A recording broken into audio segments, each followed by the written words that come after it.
نحمده ونصلي على رسوله الكريم اما بعد فاعوذ بالله من الشيطان الرجيم بسم الله الرحمن الرحيم رب اشرح لي صدري ويسر لي امري واحلل عقدة من لساني يفقهوا قولي ربنا زدنا علما۔ باب نمبر 130، باب الرؤیا وما يتعلق بها، خواب اور اس کے متعلقات کا بیان۔ قال اللہ تعالی ومن آیاتہ منامکم باللیل والنہار، اللہ تعالیٰ کا ارشاد ہے اور اس کی نشانیوں میں سے ہے تمہارا سونا رات کو اور دن کو، یعنی انسان کی نیند بھی اللہ تعالیٰ کی قدرت کی ایک بہت بڑی نشانی ہے۔ جیسا کہ آپ کو پہلے بھی بتایا گیا تھا کہ انسان اگر 2 ہفتے تک کچھ کھائے پیے نہ تو بھی زندہ رہ سکتا ہے، لیکن اگر انسان 10 دن نہ سو سکے تو زندہ نہیں رہ سکتا۔ تو گویا سونا انسان کے لیے کھانے پینے سے بھی بڑھ کر اس کی ضرورت ہے، اس کی زندگی کو قائم رکھنے کے لیے۔ اور پھر سونے کی پوری کیفیت جو ہے وہ بھی اللہ تعالیٰ کی ایک نشانی ہے۔ اس کے بعد چند احادیث ہیں۔ وَأَنْ أَبِي هُرَيْرَةَ رَضِيَ اللَّهُ عَنْهُ قال سمعت رسول اللہ صلی اللہ علیہ وسلم يقول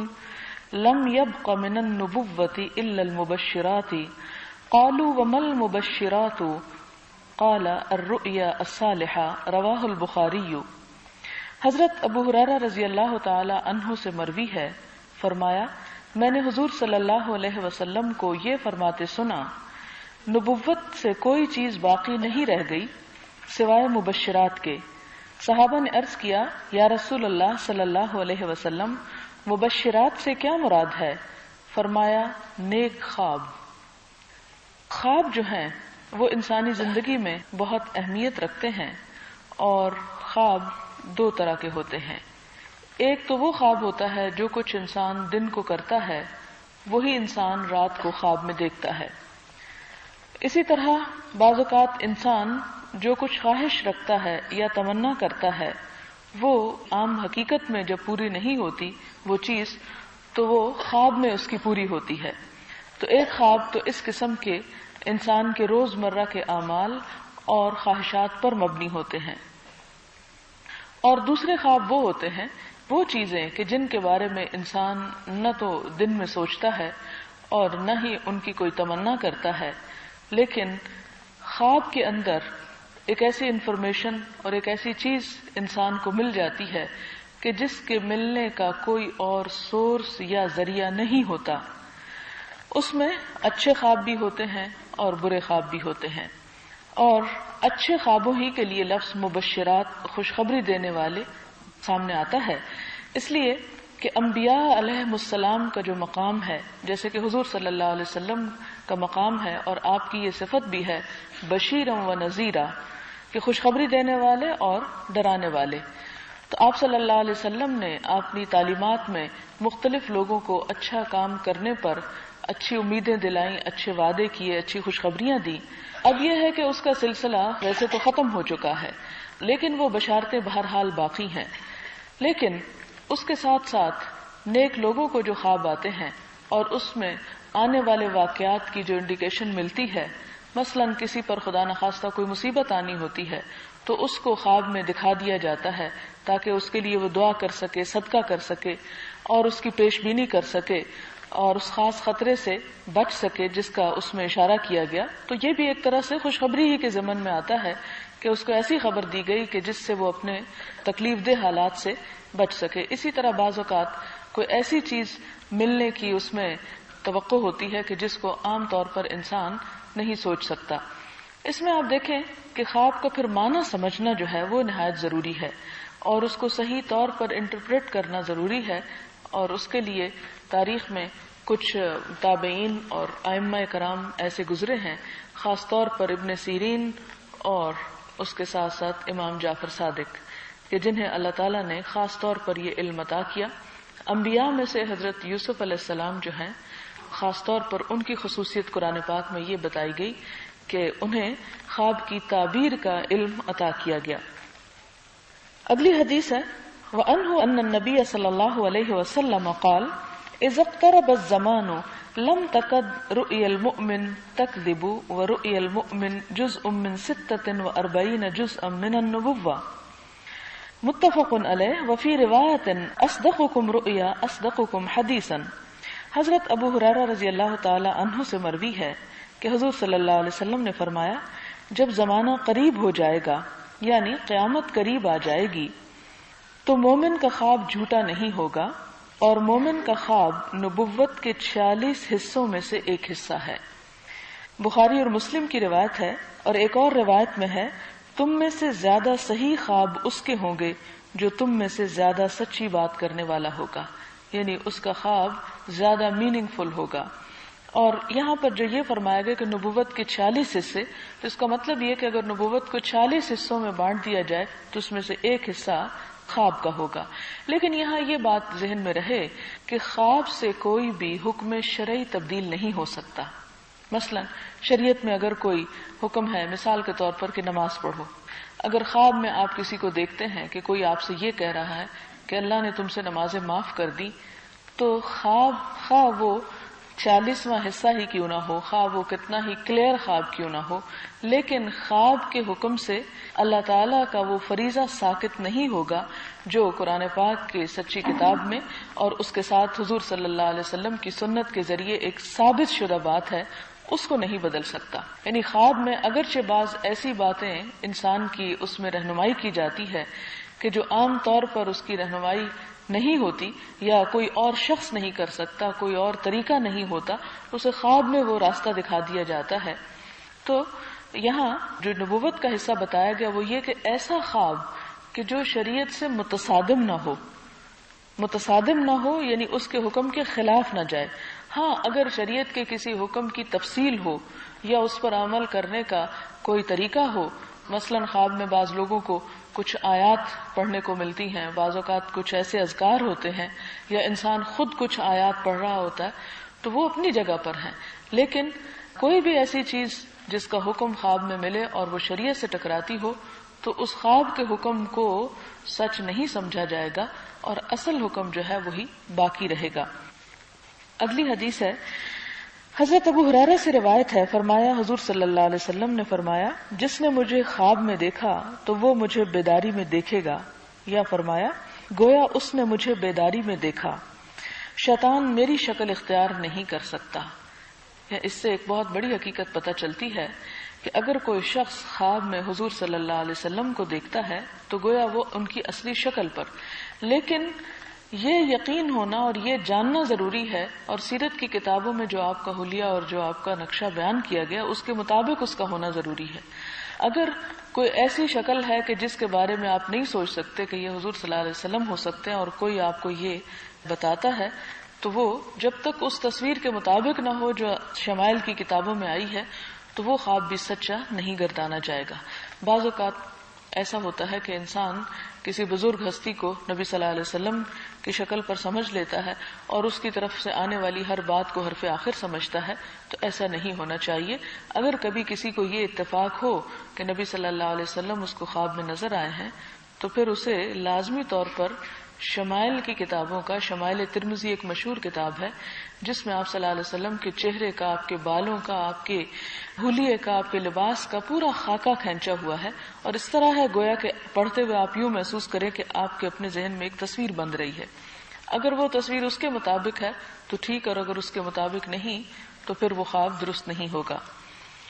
اگلی حدیث ہے، حضرت ابو سعید خدری رضی اللہ تعالی عنہ سے مروی ہے کہ انہوں نے حضور صلی اللہ علیہ وسلم کو یہ فرماتے سنا، اگر تم میں سے کوئی شخص کوئی پسندیدہ خواب دیکھے تو وہ اللہ تعالیٰ کی طرف سے ہے، اس لیے اسے چاہیے کہ اللہ تعالیٰ کی حمد و ثنا بیان کرے، یعنی اللہ کا شکر ادا کرے اس پر بھی، اور وہ خواب لوگوں کو بتا دے. اور ایک روایت میں ہے صرف اسی شخص کو خواب سنائے جس سے وہ محبت کرتا ہو، یعنی جس پر اسے اعتماد ہو. اور اگر اس کے برعکس خواب دیکھے تو وہ شیطان کی طرف سے ہے، اسے چاہیے کہ اس کے شر سے اللہ تعالیٰ کی پناہ مانگے اور اس کا ذکر کسی سے نہ کرے کیونکہ وہ اس کو نقصان نہیں پہنچا سکے گا. یعنی شیطان کے پاس یہ قدرت نہیں کہ وہ کسی انسان کو نقصان دے سکے. اور یہاں پر یہ جو بات آئی کہ صرف خواب اسی کو بتانا چاہیے جس پر انسان اعتماد کرتا ہو، تو یہ بات قرآن پاک سے بھی ثابت ہے. حضرت یعقوب علیہ السلام نے جب اپنے بیٹے کا خواب سنا تو اس پر انہوں نے پہلی نصیحت انہوں نے جو کی وہ یہ تھی کہ لا تقصص رؤیاک علی اخوتک فیکیدوا لک کیدا، کہ تم اپنا یہ خواب اپنے بھائیوں کو مت سنانا ورنہ تمہارے خلاف وہ چال چلیں گے، کیونکہ اگرچہ وہ بھائی تھے لیکن ستیلے بھائی تھے اور قابل اعتماد نہ تھے، اس لیے باپ ہونے کی حیثیت سے وہ اپنے بیٹے کو نصیحت کر رہے ہیں یا رہنمائی کر رہے ہیں، اور پیغمبر کی رہنمائی جو ان کی اولاد کے لیے بھی ہو وہ خاص ان کی اولاد ہی کے لیے نہیں ہوا کرتی، وہ باقی تمام لوگوں کے لیے بھی ہوتی ہے۔ تو وہ رہنمائی ہمارے لیے بھی ہے، اور پھر حضور صلی اللہ علیہ وسلم کا حکم بھی موجود ہے کہ صرف اسی کو بتائے کہ جو اس کی صحیح تعبیر اسے بتا سکے یا حسد کا وہ شکار نہ ہو، کیونکہ بعض اوقات انسان برا خواب نہیں بتاتا کہ اس کی کوئی ایسی تعبیر نہ کر دے کہ جو ذہن میں بیٹھ جائے، کیونکہ بعض اوقات یہ ہوتا ہے کہ انسان کوئی برا خواب دیکھتا ہے اور اس کی کوئی تعبیر بھی خراب کر دیتا ہے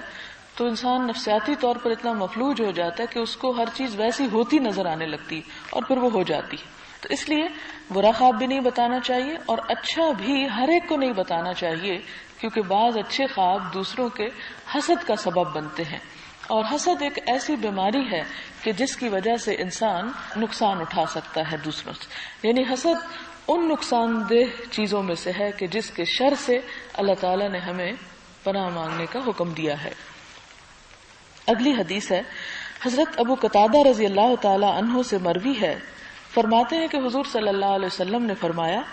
نیک خواب، اور ایک روایت میں ہے خوبصورت خواب اللہ تعالیٰ کی طرف سے ہوتے ہیں اور برے خواب شیطان کی طرف سے، اور جو شخص کوئی ناپسندیدہ خواب دیکھے تو اس کو چاہیے کہ بائیں جانب 3 مرتبہ تھتکار دے اور شیطان سے اللہ تعالیٰ کی پناہ مانگے، اور بے شک وہ اس کو نقصان نہیں دے گا۔ یہاں پر طریقہ یہ بتایا جا رہا ہے کہ بعض اوقات خواب دیکھ کر انسان گھبرا جاتا ہے یا پریشان ہو جاتا ہے، تو اس پریشانی میں انسان کو فوراً کروٹ بدل لینی چاہیے اور اس کے ساتھ لیفٹ سائڈ پر اپنا چہرہ کر کے ایسے تھو تھو تھو اس طرح کر کے تھتکارنا، یہ نہیں کہ تھوکے پھینکنا شروع کر دے۔ یہاں پر نفس کا لفظ استعمال ہوا، اور نفس کا مطلب یہ ہوتا ہے کہ ایسا سانس نکالنا کہ جس کے ساتھ یعنی جس میں تھوک کا گمان ہو۔ جیسے آپ دیکھیں کہ عام زبان میں بھی کہتے ہیں کہ فلاں پہ میں تھو کرتا ہوں، تو وہ تھو کرنے کا مطلب یہ ہے کہ اس کو تھتکارتا ہوں دھتکارتا ہوں اور اس کی بات کا اثر قبول نہیں کرتا۔ اور یہاں پر جو شیطان کی طرف تو مراد یہ کہ اس طرح کرنے سے انسان کو ایک طرح سے ریلیف ملے گا اور شیطان کا جو اثر ہے وہ زائل ہو جائے گا، اور شیطان کا جو اس وقت سوتے وقت میں بھی وسوسہ ہے، کیونکہ شیطان تو ہر وقت الرٹ ہے اور ہر وقت ہمیں ستانے کو تیار ہے، اور اس طرح کے خواب بعض اوقات وہ اس لیے دکھاتا ہے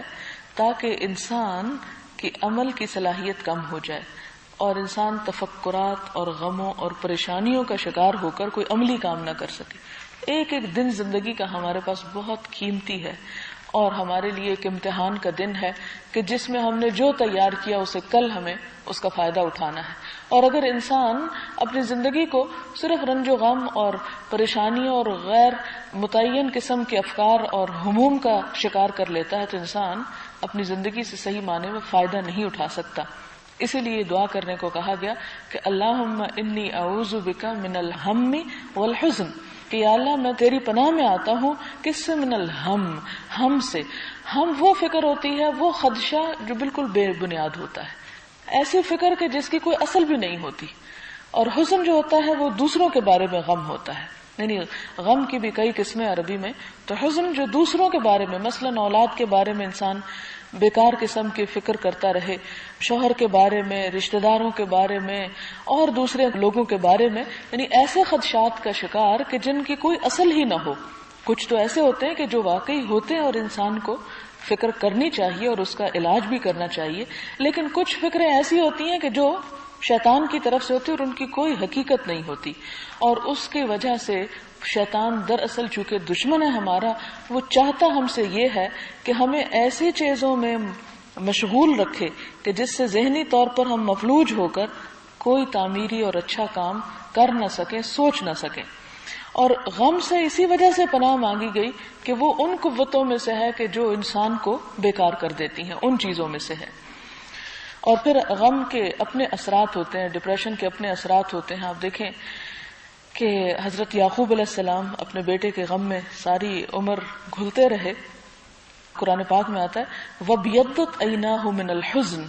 کہ آپ کی آنکھیں سفید ہو گئی تھی غم سے. اور یہ ایک محاورہ ہے. آنکھیں سفید کا مطلب نہیں کہ کالا حصے پہ موتیا اتر آیا اور سفید ہو گیا. مراد یہ ہے کہ جیسے کہتے ہیں نا کہ دھوپ میں بال سفید کرنا، تو اسی طرح آنکھیں سفید ہو جانا غم کی شدت کا اظہار کرنے کے لیے ایک محاورہ بولا جاتا ہے. تو انبیاء علیہم السلام پر بھی غم کی کیفیات بعض اوقات چھا گئیں، تو عام انسان تو پھر عام انسان ہے،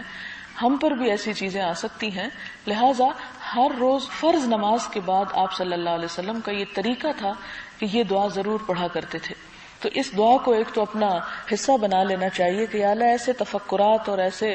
غموں اور ایسی پریشانیوں سے ہمیں نجات دے کہ جو ہماری زندگی کو بیکار کر کے رکھ دیں. پھر اس کے بعد یہ ہے کہ یہ طریقہ نفسیاتی طور پر ایک سیٹسفیکشن ہو جاتی ہے کہ جب انسان برا خواب دیکھے تو فوراً کہا کہ بائیں طرف تتکار دو. اس سے یہ کہ ایک طرح سے تم نے اس کو دفع کر دیا اور وہ تمہیں کوئی نقصان نہیں دے سکتا. اگلی حدیث ہے حضرت جابر سے روایت ہے کہ آپ صلی اللہ علیہ وسلم نے فرمایا جب تم میں سے کوئی شخص ناپسندیدہ خواب دیکھے تو بائیں جانب 3 بار تھوک دے اور 3 مرتبہ شیطان سے اللہ تعالیٰ کی پناہ مانگے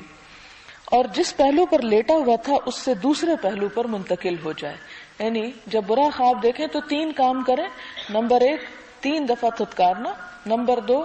شیطان سے پناہ مانگنا. اور اس کا طریقہ کیا ہے؟ ویسے تو ایک مخصوص دعا بھی ہے. اگر وہ دعا آپ کو یاد نہ ہو تو آپ سمپلی 3 دفعہ اعوذ باللہ من الشیطان الرجیم پڑھ سکتے ہیں. اور اسی طرح ایک اور دعا ہے جو بہت ہی خوبصورت ہے. اس کے بارے میں حدیث میں آتا ہے کہ جو بندہ یہ دعا پورے توجہ سے پڑھتا ہے تو شیطان اپنے چیلوں کو اور جن کو وہ ساتھ لے کے انسان پہ حملہ آور ہونے کے لیے آیا ہوتا ہے انہیں کہتا ہے اٹھو اپنا سامان باندھو اور یہاں سے چلو، یہاں اب ہمارا کوئی کام نہیں، یہاں ہمارا اب کوئی وار اثر نہیں کرے گا. اور وہ دعا کیا ہے؟ شاید پہلے بھی میں نے بتائی ہو. اعوذ باللہ السمیع العلیم بوجہہ الکریم وسلطانہ القدیم من الشیطان الرجیم. یہ 3 دفعہ پڑھ لینی چاہیے. اس میں آتا ہے اعوذ باللہ میں پناہ میں آتی ہوں اللہ کی، السمیع جو بہت سننے والا ہے، یعنی میری دعا اس وقت سن رہا ہے، العلیم میرا حال جانتا ہے، اور بوجہہ الکریم اس کی ذات بڑی سخاوت والی ہے کہ میں پناہ مانگ رہا ہوں تو وہ ضرور دے گا. یعنی پورے یقین کے ساتھ کہ گویا انسان پناہ میں آ رہا ہے، اسے کوئی ڈھانپ رہا ہے اپنی رحمت سے، اسے کوئی پروٹیکٹ کر رہا ہے. اور پھر وہ سلطانہ القدیم کہ اس کی بادشاہت بہت قدیم ہے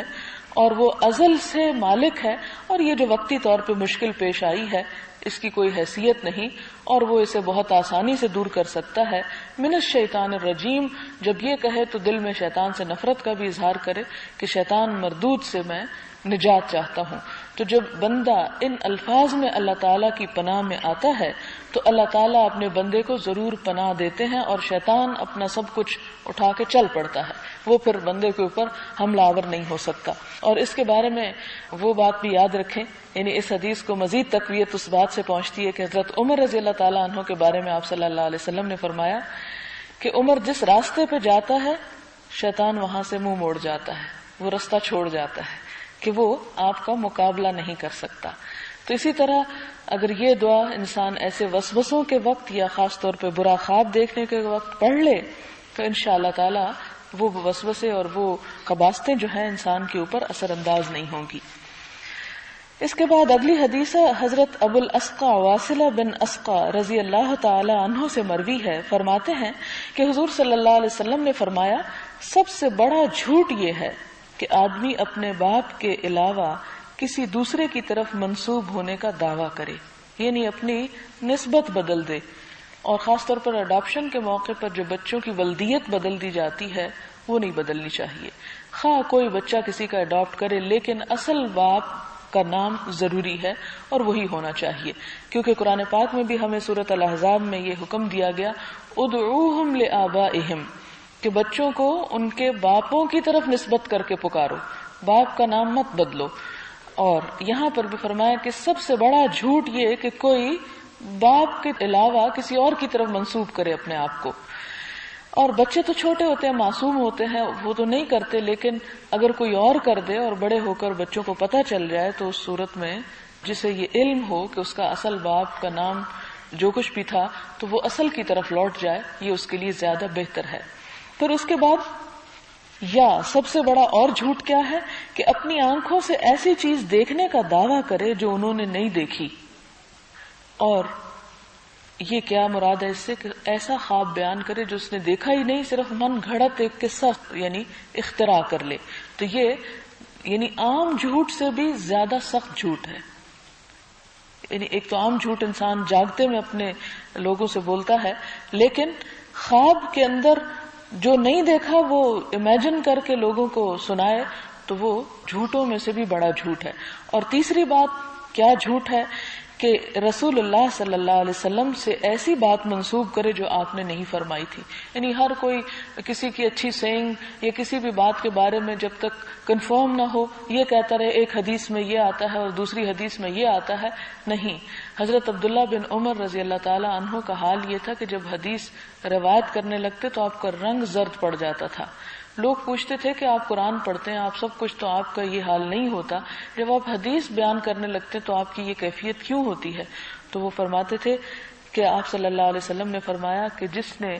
مجھ سے ایسی بات منسوب کی جو میں نے نہیں کی تو وہ اپنا ٹھکانہ جہنم میں بنا لے۔ کہ من کذب علیہ متعمدا، جس نے جان بوجھ کے میری طرف جھوٹی بات منسوب کی، یعنی جو میں نے نہیں کہا اور میرے ذمہ لگا دی، فلیتبوأ مقعدہ فی النار، تو وہ اپنا ٹھکانہ پہ جہنم سمجھے۔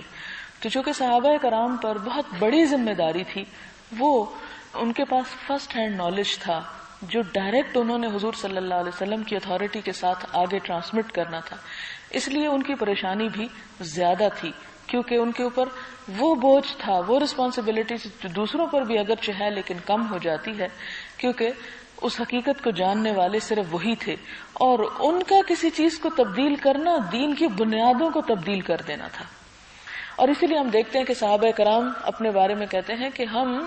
میں سے کوئی جھوٹ بولتا نہیں تھا اور کوئی جانتا نہیں تھا کہ جھوٹ کیا ہے۔ یعنی سب سے زیادہ خصوصیت بڑی اس معاشرے کی جو تھی وہ سچائی تھی۔ اسی لیے آپ صلی اللہ علیہ وسلم نے فرمایا کہ ایمان اور جھوٹ جمع نہیں ہو سکتے، یعنی مومن کے دل میں بیک وقت ایمان اور جھوٹ اکٹھے نہیں رہ سکتے، اور جس طرح الوا اور شہد کی مثال دی گئی۔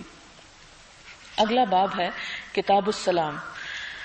باب فضل السلام والامر بافشائہ۔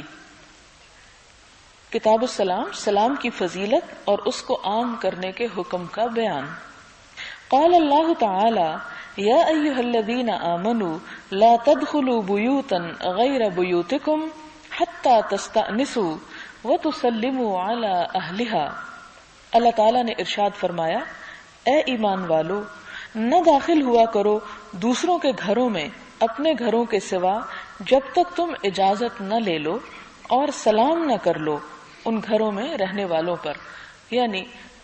قرآن پاک میں پہلا اخلاق اور طریقہ کسی کے گھر میں داخل ہونے کا یہ بتایا کہ ان سے اجازت لو، یعنی حتی تستأنسوا، یعنی انہیں مانوس کر لو، ان کی رضامندی حاصل کر لو کہ وہ تمہارا آنا گوارا بھی کرتے ہیں یا نہیں، اور اگر محسوس کرو کہ اس وقت میں جانا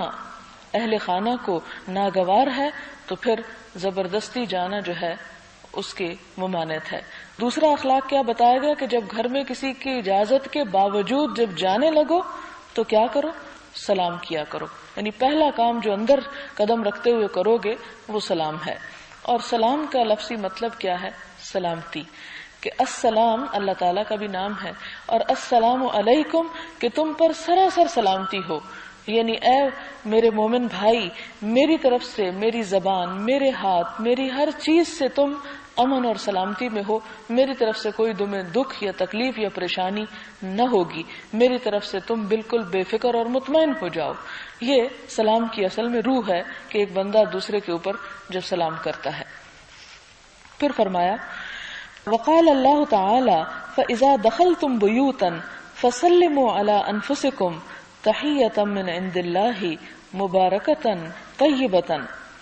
اور اللہ تعالیٰ نے ارشاد فرمایا، اور جب تم داخل ہو گھروں میں تو سلامتی کی دعا دو اپنوں کو، وہ دعا اللہ تعالیٰ کی طرف سے مقرر ہے جو بڑی بابرکت اور پاکیزہ دعا ہے.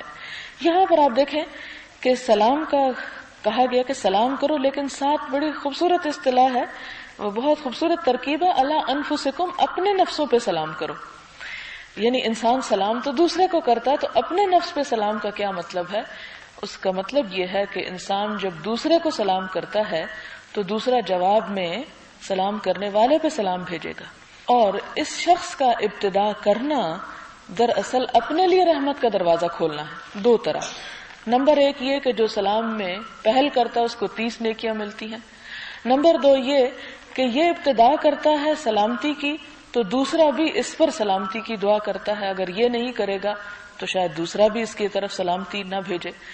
اور اس لیے یہ فرمایا کہ اپنے نفسوں پہ سلام بھیجو، یعنی کسی پہ تم احسان نہیں کرو گے سلام کر کے، یا اسے اپنے لیے بوجھ نہ سمجھو، اسے اپنے ہی فائدے کی چیز سمجھو کہ تم دوسروں کے ساتھ خیر خواہی کر رہے ہو لیکن در حقیقت تمہاری اپنی بھلائی ہو رہی ہے. 30 نیکیاں اور سلامتی کی دعا. پھر اس کے بعد فرمایا کہ یہ بڑی بابرکت دعا ہے، یعنی صرف دعا ہی نہیں بلکہ مبارکتن طیبتن،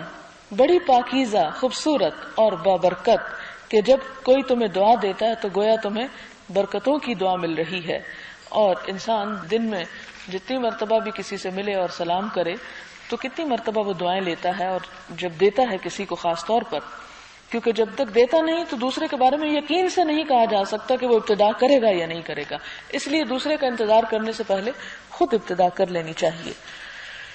اس میں آپ دیکھیں کہ انسان کیا یہ نہیں چاہتا کہ اس کا مال، اس کی جان، اس کا جسم، اس کی اولاد، اس کا گھر بار، ہر چیز سلامت رہے.